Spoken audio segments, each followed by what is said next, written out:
एक तरह से कल से देश में जीएसटी बचत उत्सव शुरू होने जा रहा है। इस जीएसटी बचत उत्सव में आपकी बचत बढ़ेगी और आप अपनी पसंद की चीजों को और ज्यादा आसानी से खरीद पाएंगे।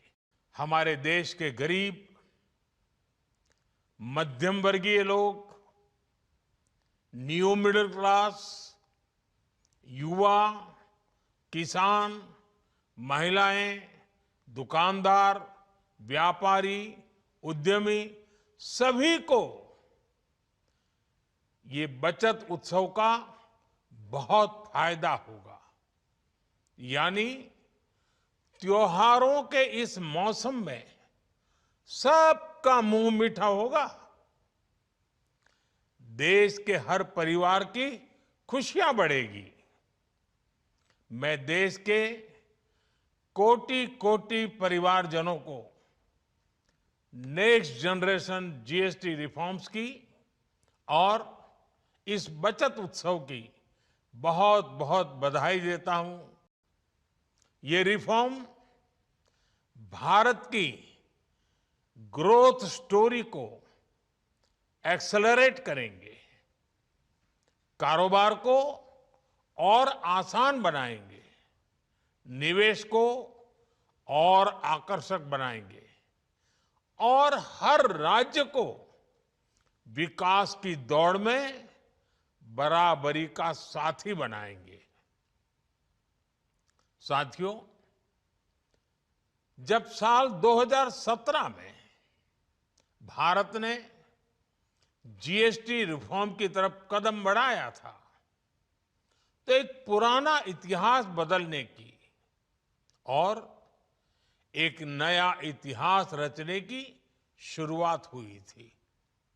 दशकों तक हमारे देश की जनता, आप सभी लोग, देश के व्यापारी अलग अलग टैक्स के जाल में उलझे हुए थे।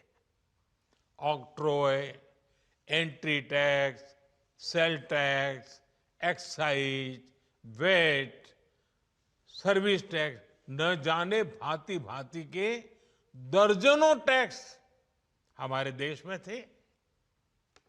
एक शहर से दूसरे शहर माल भेजना हो तो न जाने कितने चेकपोस्ट पार करने होते थे, कितने ही फॉर्म भरने पड़ते थे, कितनी सारी रुकावटें थी।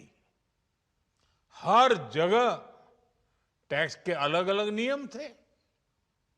मुझे याद है, जब 2014 में देश ने मुझे प्रधानमंत्री पद का दायित्व सौंपा था,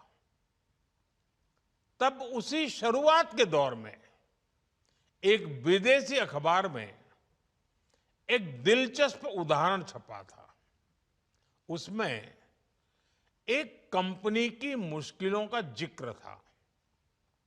उस कंपनी ने कहा था कि अगर उसे बेंगलुरु से 570 किलोमीटर दूर हैदराबाद अपना सामान भेजना हो तो वो इतना कठिन था कि उन्होंने सोचा और उन्होंने कहा कि वो पसंद करती थी कंपनी कि पहले अपना सामान बेंगलुरु से यूरोप भेजें और फिर वही सामान यूरोप से हैदराबाद भेजें।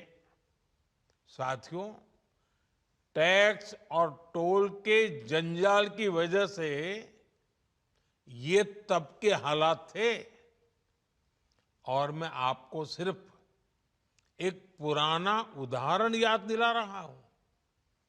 तब ऐसी लाखों कंपनियों को, लाखों करोड़ों देशवासियों को अलग अलग तरह के टैक्स के जाल की वजह से हर रोज परेशानी होती थी।